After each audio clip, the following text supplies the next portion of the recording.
Hello friends, खुश रहो के इस मंच पर मैं रोहित आपका एक बार फिर से बहुत बहुत स्वागत करता हूं। साथियों, भारत की तरक्की में अपना योगदान देने के लिए हम लोग टैक्स भरते हैं। भारत सरकार जो हमसे टैक्स लेती है उसके दो माध्यम होते हैं, डायरेक्ट टैक्स और इनडायरेक्ट टैक्स। डायरेक्ट टैक्स के तहत इनकम टैक्स और इनडायरेक्ट टैक्स के तहत GST, custom duty, professional tax इत्यादि आते हैं। आज हम लोग बात करने जा रहे हैं डायरेक्ट टैक्स यानी इनकम टैक्स के बारे में। इनकम टैक्स के बहुत सारे रूल्स एंड रेगुलेशंस की जानकारी के अभाव में कई बार हम लोग अपना लॉस खुद कर लेते हैं। बहुत सारे टैक्स प्रोफेशनल्स अपने समय के अभाव में आपको वो सारी बातें नहीं बता पाते हैं जिसमें आपका लाभ छुपा हुआ होता है। इसी को ध्यान में रखते हुए हमने अपने चैनल खुश रहो में इनकम टैक्स से जुड़े हुए बहुत सारे कंसेप्ट्स की चर्चा आप लोग के साथ शुरुआत की। इस वीडियो के पहले हमने आपको कंसेप्ट ऑफ असेसमेंट ईयर के बारे में बताया था, जिसमें हमने प्रीवियस ईयर, फाइनेंशियल ईयर और असेसमेंट ईयर की जानकारी दी थी। आज इस वीडियो के माध्यम से मैं आपको बताने जा रहा हूं एडवांस टैक्स के बारे में। एडवांस टैक्स क्या होता है, कब दिया जाता है, किसे देना होता है, नहीं देने पे क्या क्या प्रॉब्लम्स आ सकते हैं। साथियों, इनकम टैक्स में एक सेक्शन है, सेक्शन 208, जो कहता है अगर आपकी एस्टिमेटेड टैक्स लायबिलिटी 10,000 या इससे ज़्यादा आती है तो एडवांस के रूप में उसी फाइनेंशियल ईयर में आपको एडवांस टैक्स भरना होगा जिस वर्ष आप उस पैसे को कमाते हैं। आइए समझते हैं इस पॉइंट को अच्छी तरह से। साथियों, जैसा कि आप जानते हैं अभी हम लोग फाइनेंशियल ईयर 2021 में हैं और इसकी जो असेसमेंट ईयर होगी वो 21-22 होगी। अर्थात हम लोग अभी जो भी पैसा कमाएंगे 20-21 फाइनेंशियल ईयर में उसका रिटर्न फाइल चूँकि 20-21 का 21-22 में होना है, इसलिए हम लोग उसको असेसमेंट ईयर 21-22 बोलेंगे, नेक्स्ट ईयर। जिन लोगों को कन्फ्यूजन है ये 20-21 फाइनेंशियल ईयर क्या होता है और 21-22 असेसमेंट क्या होता है, उसके लिए आप हमारे पुराने video concept of assessment year पे जा सकते हैं, उसे देख सकते हैं। इसका लिंक मैं आपको डिस्क्रिप्शन में दे देता हूं, आप वहां से भी इसको देख सकते हैं। तो इस सेक्शन 208 के अनुसार इस वर्ष फाइनेंशियल ईयर 2021 में अगर आपकी एस्टिमेटेड टैक्स लायबिलिटी 10,000 या इससे ज़्यादा आती है, यानी आपको लगता है कि इस वर्ष आप जो भी पैसे कमाएंगे और उसकी जो टैक्स लायबिलिटी बनेगी वो 10,000 या इससे ज़्यादा हो सकती है, तो आपको इसी वर्ष फाइनेंशियल ईयर 2021 में ही एडवांस के रूप में एडवांस टैक्स जमा करना होगा। आप में से बहुत सारे लोग ये जानते होंगे कि अगर हम अपना रिटर्न फाइल सपोज 21-22 में करेंगे तो रिटर्न फाइल करते समय ही हमको अपना टैक्स जमा करना होता है। लेकिन इनकम टैक्स का ये एडवांस टैक्स कंसेप्ट मैं आप लोगों को बता रहा हूँ, अगर आपकी टैक्स लायबिलिटी 10,000 या इससे ज़्यादा होती है तो आपको इसी वित्त वर्ष में, इसी फाइनेंशियल ईयर में आपका टैक्स एडवांस के रूप में सरकार को देना होगा। कितना कितना देना है, क्या वो परसेंटेज है, आइए अब इसकी चर्चा कर लेते हैं। साथियों, हमें से बहुत सारे लोग किसी भी चीज़ को खरीदते समय इंस्टॉलमेंट ऑप्शन एक बार ज़रूर देखते हैं, स्पेशली तब जब वो चीज़ बहुत महंगी हो। सरकार भी इस चीज़ को बखूबी समझती है और उन्होंने इनकम टैक्स में, एडवांस टैक्स में इंस्टॉलमेंट कंसेप्ट को लॉन्च किया। सरकार भी समझती है कि आपके पॉकेट पे अचानक से बहुत ज़्यादा बोझ ना बढ़ जाए, इसलिए उन्होंने एडवांस टैक्स में इंस्टॉलमेंट कंसेप्ट को लॉन्च किया है। आइए समझते हैं कब कब कितना कितना इंस्टॉलमेंट देना होता है। फ़िलहाल आप लोगों के सामने मैंने एक चार्ट लगाया हुआ है जिसमें मैंने 4 इंस्टॉलमेंट बनाए हैं, 15 जून, 15 सितंबर, 15 दिसंबर और 15 मार्च। ये 4 इंस्टॉलमेंट आते हैं। किनको किनको देना रहता है, कितना परसेंट देना रहता है, वो हम देखते हैं। सबसे पहले यहाँ पे मैंने लिखा है all assessees except 44 AD। Section 44 AD के बारे में मैं बस फ़िलहाल अभी इतना ही आप लोगों को बताना चाहूँगा। वैसे लोग जिनकी आमदनी बिजनेस या प्रोफेशन से आती है और ईयरली टर्नओवर 2 करोड़ से कम है, तो गवर्नमेंट ने एक स्कीम के तहत इनको एक ऑप्शन दिया, अपने टर्नओवर का 8% या 6% प्रॉफिट प्रेज्यूम करके उस पर टैक्स देने का। विशेष इसके बारे में मैं आपको अगले वीडियो में बताऊंगा। फिलहाल अभी चलते हैं कंसेप्ट ऑफ एडवांस टैक्स के बारे में और समझते हैं। साथियों, सबसे पहले हम लोग बात करते हैं फर्स्ट इंस्टॉलमेंट की। ये आपको 15 जून तक देना है। सेकंड इंस्टॉलमेंट 15 सितंबर, थर्ड इंस्टॉलमेंट 15 दिसंबर और फोर्थ इंस्टॉलमेंट 15 मार्च। 4 इंस्टॉलमेंट में आपको पूरा का पूरा एडवांस टैक्स जमा कराना होगा, जो भी टैक्स लायबिलिटी बन सकता है, एस्टिमेटेड टैक्स लायबिलिटी। सबसे पहले हम लोग बात करेंगे ऑल एसएससीज एक्सेप्ट 44AD। 44AD के बारे में मैंने आपको संक्षेप में बताया था, अभी बेसिस हम लोग अगले वीडियो में जानेंगे। फर्स्ट इंस्टॉलमेंट में 15 जून तक ऐसे एसएससीज को अपने टोटल टैक्स लायबिलिटी का 15% जमा कराना होगा। ध्यान रखने वाली बात है, 15% के जगह पे मिनिमम अगर 12% भी ये डिपॉजिट करा देते हैं अपना टोटल टैक्स लायबिलिटी का, तो माना जाएगा कि आपने जो भी इनकम टैक्स के रूल्स हैं उनको फॉलो किया है। आपके ऊपर से अलग से कोई पेनल्टी इंटरेस्ट नहीं लगाया जाएगा। सेकेंड इंस्टॉलमेंट के बारे में बात करते हैं, जो आपको 15 सितंबर तक जमा कराने हैं। 45% ये आपको जमा कराना होगा 15 सितंबर तक। अगर आप 15 जून तक 15% जमा करा देते हैं तो नेक्स्ट 3 महीना के अंदर आपको बैलेंस का 30% जमा कराना होगा। टोटल हो गया 30 + 15 45%। लेकिन अगर आप 36% तक भी डिपॉजिट करा देते हैं तो आपने माना जाएगा नियम का पालन किया है।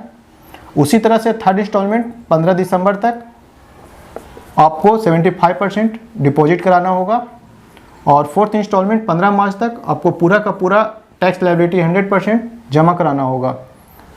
उसी तरह से हम लोग और आगे बढ़ते हैं। ऐसे एसएससीज जो सेक्शन 44AD के अंदर आते हैं, सरकार ने इन लोगों के लिए एक अलग से प्रावधान किया है। फर्स्ट इंस्टॉलमेंट, सेकंड इंस्टॉलमेंट और थर्ड इंस्टॉलमेंट इन लोगों को नहीं देना है। 15 मार्च तक इनको अपना टोटल टैक्स लायबिलिटी का 100% पूरा का पूरा जमा कराना होगा। ये चाहें तो पार्ट बाई पार्ट जमा करा सकते हैं, लेकिन ध्यान यही रखना है कि 15 मार्च तक पूरा का पूरा पैसा 100% जमा हो जाए। इसी को हम लोग एक उदाहरण के स्वरूप लेके चलते हैं, फिगर में आपको समझाते हैं। मान लीजिए आप एसएससीज फर्स्ट केस में आते हैं और आपका टोटल टैक्स लायबिलिटी सपोज बनने वाला है 1 लाख रुपया, आप ऐसा एस्टिमेट लगाते हैं, तो आपको 15 जून तक 15,000 रुपये जमा कराने होंगे। लेकिन अगर आप 12,000 रुपये भी जमा कराते हैं, माना जाएगा आपने रूल का पालन किया है। उसी तरह से 15 सितंबर तक आपको 45,000 डिपॉजिट कराने होंगे एडवांस टैक्स में। 36,000 तक भी जमा कराते हैं, माना जाएगा आपने पालन किया है। उसी तरह से 15 दिसंबर तक 75,000 और 15 मार्च तक आपको पूरा का पूरा 1 लाख जमा कराना होगा।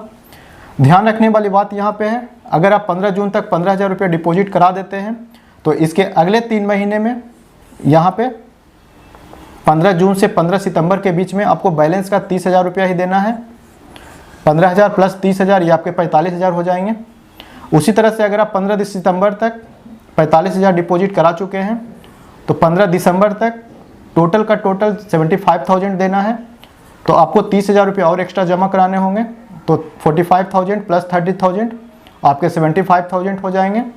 और 15 दिसंबर से 15 मार्च के बीच आपको बैलेंस का 25,000 जमा कराना होगा, तो आपके 75,000 + 25,000 ये आपके 1 लाख पूरे हो जाएंगे। अगर हम लोग सेकेंड केस में चलते हैं और अगर आप सेक्शन 44AD चूज करते हैं, तब आपको क्या करना होगा। इस केस में आपको पहला इंस्टॉलमेंट, दूसरा इंस्टॉलमेंट, थर्ड इंस्टॉलमेंट आपको नहीं देना है। 15 मार्च तक आपको पूरा का पूरा 1 लाख रुपया जमा कराना होगा। अगर आप इस नियम के अनुसार चलते हैं तो आप माने जाएंगे कि आपने इनकम टैक्स रूल का पालन किया है। साथियों, अभी तक हमने जाना एडवांस टैक्स क्या होता है, कब देना होता है, किसे देना होता है और कितना कितना देना होता है, कितने इंस्टॉलमेंट में देने होते हैं। हम लोग और आगे बढ़ते हैं और इससे जुड़े हुए कुछ इम्पोर्टेंट पॉइंट्स पे नज़र डालते हैं। साथियों, अभी मैंने कुछ देर पहले आपको बताया था, अगर आपकी एस्टिमेटेड टैक्स लायबिलिटी 10,000 या इससे ज़्यादा होती है तो आपको एडवांस में ही एडवांस टैक्स देना होता है उसी फाइनेंशियल ईयर में जिस फाइनेंशियल ईयर में आप अर्निंग कर रहे हैं। लेकिन कुछ केस ऐसे भी हैं जब आपको एडवांस टैक्स नहीं देना होता है। सबसे पहला केस हम बताना चाहेंगे आपको, अगर आप एक रेसिडेंट सीनियर सिटीजन हैं और आपकी उम्र 60 साल या उससे ऊपर है, आपकी कोई भी इनकम बिजनेस या प्रोफेशन से नहीं आती है, उस केस में आपको एडवांस टैक्स नहीं देना होगा। सेकेंड केस लेके चलते हैं। अगर आप एक सैलरीड एम्प्लॉय हैं और आपका जो एम्प्लॉयर है वो समय समय पे आपके सैलरी से टीडीएस काट लेता है और वो डिपॉजिट कर देता है, उस केस में भी आपको एडवांस टैक्स देने की कोई ज़रूरत नहीं है। नेक्स्ट पॉइंट पे चलते हैं, थर्ड पॉइंट। अगर आप 31 मार्च तक भी अपना एडवांस टैक्स जमा कर देते हैं तो भी हम लोग उसे एडवांस टैक्स के श्रेणी में ही रखते हैं। लेकिन अगर आप इसके बाद असेसमेंट ईयर के पहली तारीख 1 अप्रैल से लेके आपने रिटर्न फाइल जब तक की है, ITR फाइलिंग डेट, इस बीच में अगर आपने अपना टैक्स जमा किया है तो इसे हम लोग सेल्फ असेसमेंट टैक्स बोलते हैं। 31 मार्च तक जो जमा हुआ उसे एडवांस टैक्स, और उसके बाद अगर जमा किया असेसमेंट ईयर में 1 अप्रैल के बाद रिटर्न फाइलिंग तक तो उसे हम लोग सेल्फ असेसमेंट टैक्स बोलते हैं। एक और बात बताना चाहूँगा साथियों, अगर आपका टीडीएस कट जाता है, सपोज आपकी टैक्स लायबिलिटी बनती है 10 लाख रुपए, 2 लाख रुपए आपका टीडीएस कट जाता है, तो बैलेंस के जो 8 लाख रुपए बचे आपको एडवांस टैक्स का कैलकुलेशन इसी के आधार पे करना होगा। आपकी जो भी लायबिलिटी बनेगी एडवांस टैक्स की वो इसी 8 लाख पे बनेगी। ये जो मैं बात कर रहा हूँ वो टैक्स लायबिलिटी पे बात कर रहा हूँ।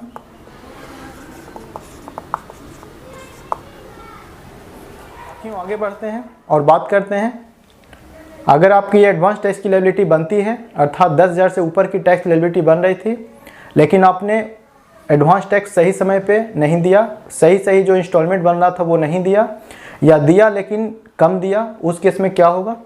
हमारे इनकम टैक्स में सेक्शंस है 234A, 234B और 234C। इसके तहत आपको 1% पर मंथ की सिंपल इंटरेस्ट जमा करानी होगी। यहाँ पे मैं बताना चाहूँगा 1%, इसको बहुत ज़्यादा कम लेके नहीं चलें, यह सिर्फ देखने का 1% है। मैं आपको एग्जाम्पल भी बता रहा हूँ साथियों। ये जो आप कंप्यूटेशन ऑफ टोटल इनकम देख रहे हैं एक रेजिडेंट इंडिविजुअल की है, एज 60 ईयर्स से कम है, असेसमेंट ईयर 2021 की है। अलग अलग हेड्स का अलग अलग इनकम है। Gross total income 9,53,455 and after deduction total income 7,93,455 रुपये। अलग से इन्होंने अपना एग्रीकल्चर इनकम दिखाया है 1,58,774 रुपये। आइए अब आगे बढ़ते हैं और देखते हैं इनकी टैक्स लायबिलिटी क्या बनती है। नेक्स्ट स्लाइड में साथियों टैक्स कैलकुलेशन पे हम लोग नज़र डालते हैं। इनकी जो भी टोटल इनकम थी उस पर टैक्स आ रहा है after health and education cess 98,808 रुपये। टीडीएस इन्होंने अपना क्लेम किया है 9,320 रुपये, और उसके बाद इनकी एसएसडी टैक्स जो पेएबल बन रही है 89,488। लेकिन चूँकि यहाँ पे देखना होगा इन्होंने अपना एडवांस टैक्स नहीं जमा किया था, इसीलिए इनको इंटरेस्ट लगा है सेक्शन 234B और सेक्शन 234C के तहत क्रमशः 5,364 और 4,515 रुपये, टोटल 9,879 रुपये इन्होंने अपना इंटरेस्ट भरा है टोटल टैक्स लायबिलिटी 89,488 पे। इससे आप समझ सकते हैं साथियों ये कितनी बड़ी लायबिलिटी हो जाती है 1% की। इसी के लिए मैं आपको ये स्लाइड दिखा रहा था। इसे हल्के में बिल्कुल भी ना लें। अपने जो भी एडवांस टैक्स की किस्त हैं सही समय पे जमा करें। आपके जो भी टैक्स कंसल्टेंट हैं उनसे आप बात करें इस मैटर पे। साथियों हम लोग जो भी कमाते हैं काफ़ी मेहनत से कमाते हैं, और इस तरह से अगर जानकारी के अभाव में हम लोग अपना मेहनत से कमाया हुआ पैसा ब्याज के रूप में सरकार को देते हैं, सरकार को तो इससे फ़ायदा होता है लेकिन हमारा कोई फ़ायदा नहीं होता। ये एक विन लॉस की सिचुएशन होती है जिसमें सरकार की विन होती है और अपनी लॉस होती है। अपना जो भी एडवांस टैक्स होता है वो सही समय पे जमा करें। देश के तरक्की में अपना योगदान ज़रूर दें, एडवांस टैक्स सही समय पे भरें, अपनी इनकम टैक्स रिटर्न फाइल ज़रूर करें। और साथ ही साथ अगर आपको हमारा ये वीडियो अच्छा लगा हो, चैनल को ज़रूर सब्सक्राइब करें और वीडियो को लाइक कर दें। आप इस वीडियो को अपने फ्रेंड्स और रिलेटिव्स को शेयर भी कर सकते हैं ताकि उनके पास भी ये नॉलेज पहुंच सके। इसी के साथ दोस्तों आपसे विदा लेता हूं, मिलता हूं एक अगले विषय के साथ अगले वीडियो में। तब तक के लिए खुश रहिए, स्वस्थ रहिए और हमारे चैनल को अपने फ्रेंड्स और रिलेटिव्स के साथ ज़रूर शेयर करें ताकि वो लोग भी सब्सक्राइब करें। इसी के साथ नमस्कार।